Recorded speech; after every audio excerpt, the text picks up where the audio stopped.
And so then then the person to dislike is not who was wrong in the original argument. It's to dislike the person that called me names. Well, I mean, was I wrong? Is there no cancel culture? I mean, look at the stream. It's not the widespread. It's not the majority. It is not at all. I think we've said before, it is a minority of players exerting undue power and influence over everybody else who just wants to play games. And that's a part of the power of the internet. And if I don't speak out against that, and if I don't call that out, it wins. The hate wins. I agree that it's something that always, and especially whether, because we know there are extremes on both sides. And I would think that the vast majority of people fall right into the center of like, let's try to make gaming better for everybody. And thus, if you oppose things like DEI, it inherently makes it sound like you're a bigot, but that's the ingenious of it. And then you actually go look at the real life impacts. It's like, it's helped a few people. It's actually hurt a whole bunch of people over here on this side. And it's like, well, okay, how can we keep working on it? And if we can't talk and if we can't have these real conversations, it becomes an issue. And that's kind of where like I was wanting to go with it, because you have been calling for like, if gamers just take 2 years off of buying new games, the problem will fix itself. And this year alone, I think, has been showing that gamers are not spending money on these games, and that is sending right now a potential message to to game developers. But on the horizon, you have Star Wars Outlaws, you have Dragon Age Vanguard, you have obviously you brought up Assassin's Creed Shadows earlier in the show. Those are 3 really big games. Do you think that you run the risk of, especially when calling those games out before they're even out and people have had the chance to play them, that you run the risk of creating a reverse Hogwarts Legacy moment for the Gamergate 2 movement? I don't worry about that. If the game is good, the game is good. Go play it. I think that what I'm doing here is that from everything I know from my friends in the industry who are still in AAA, from CEOs of public game companies, that there is a real problem here in that they hired way too many activists.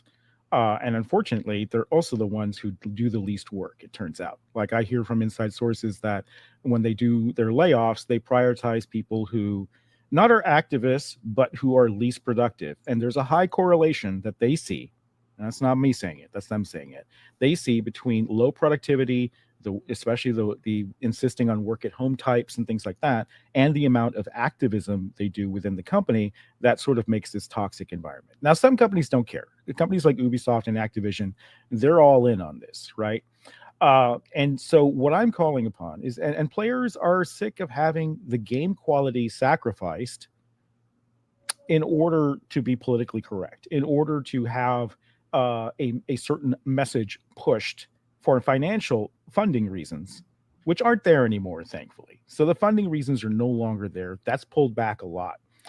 So now what you have to do, if you want change, if you want better games, if you want honest conversations about why the game didn't work and what you can improve, you have to get rid of the activism within these companies that is causing such a toxic atmosphere.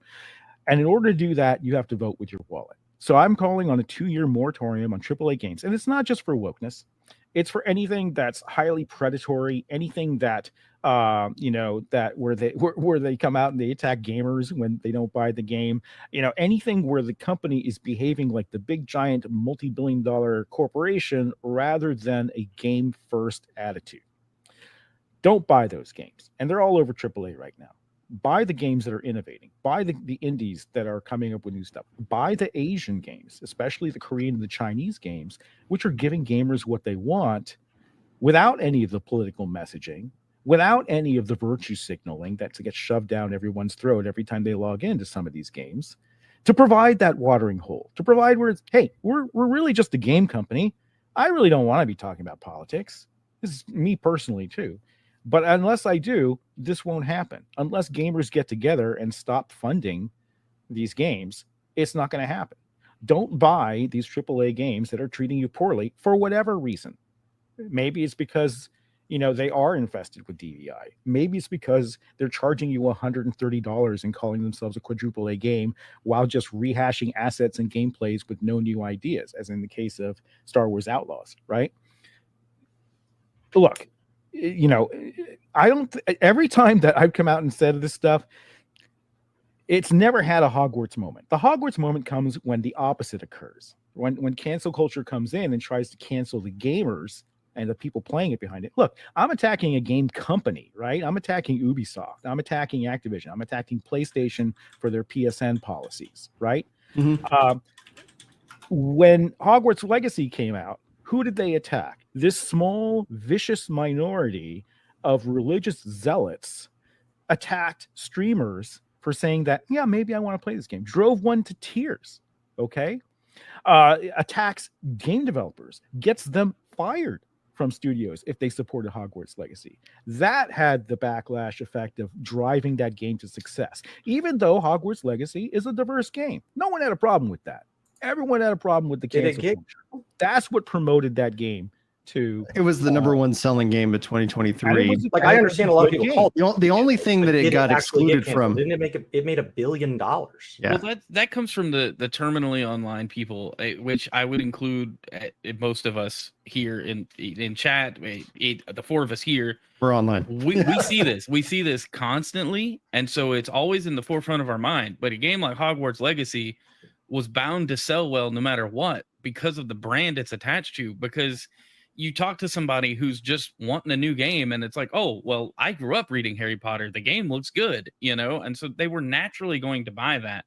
So I think the 2-year moratorium, while a good idea in theory, you're not going to convince someone who doesn't even know or care what's going on Twitter or wherever about cancel culture. They're just buying the new Assassin's Creed because they keep buying Assassin's Creed because they keep having fun with it.